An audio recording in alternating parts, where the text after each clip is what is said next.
No member of the Beatles carried complicated feelings toward the band quite like John Lennon. While the Fab Four were celebrated across the world as musical revolutionaries, Lennon often looked back on those years with a sense of bitterness. It wasn't merely that he believed many of their records could have been better. He later spoke as though he felt trapped by the madness of Beatlemania itself. Endless tours, deafening screams, repetitive set lists, and the loss of personal freedom slowly turned what should have been glory into exhaustion. Yet Lennon's sharp tongue wasn't reserved only for his own band.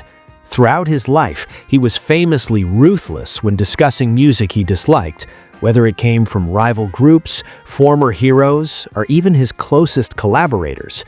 Compared to the Beatles' groundbreaking innovations, Lennon often felt that other bands were riding along in their wake.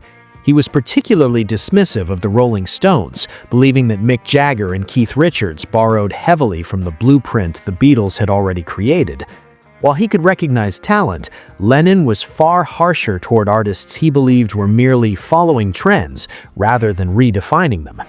But perhaps the greatest disappointments came from musicians Lennon once idolized. Elvis Presley had been a godlike figure to young musicians across Britain, the embodiment of rebellion, danger, and raw rock and roll energy. To Lennon and countless others, Elvis represented everything exciting about music's future. That illusion, however, shattered the moment Presley traded his leather jacket for Hollywood scripts. Seeing the king reduced to singing soft, crooning numbers while dressed in elaborate costumes in films like Blue Hawaii felt like betrayal. The fire that fueled classics such as Hound Dog and Blue Suede Shoes seemed to disappear beneath glossy soundtracks and predictable movie roles.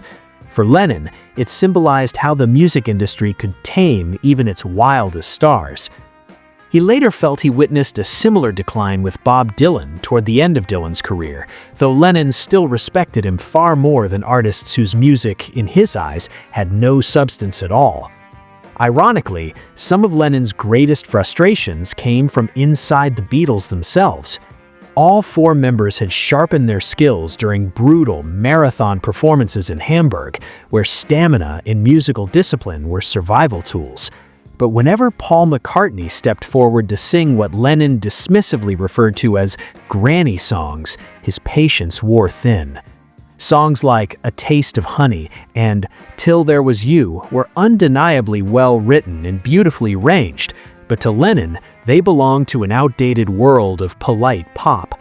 As Paul sang these sweet, theatrical melodies, Lennon was often seen rolling his eyes, longing to return to something raw and louder.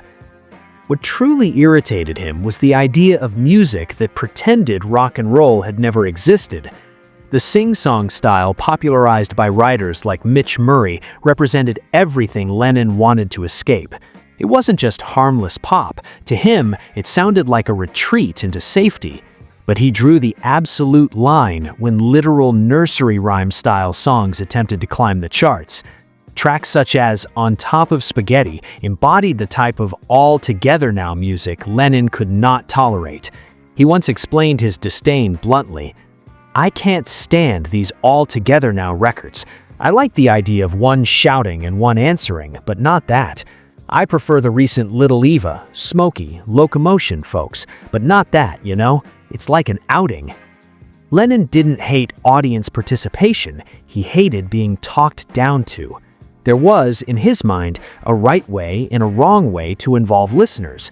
Mindless sing-alongs felt childish, but authentic call-and-response rooted in rock and roll tradition still carried power. That philosophy shaped how the Beatles approached such moments in their own music. They never created simple chant anthems like We Will Rock You, but their explosive rendition of Kansas City Hey Hey Hey Hey Hey proved that crowd participation could feel spontaneous, joyful, and alive. Even years later, McCartney demonstrated this instinct perfectly by transforming Hey Jude into one of the most emotional mass sing-alongs in music history, unifying millions without ever sounding patronizing. While Tom Glazer's version of his famous tune may have served its purpose, Lennon believed audiences didn't need to be spoon-fed melodies they already knew by heart.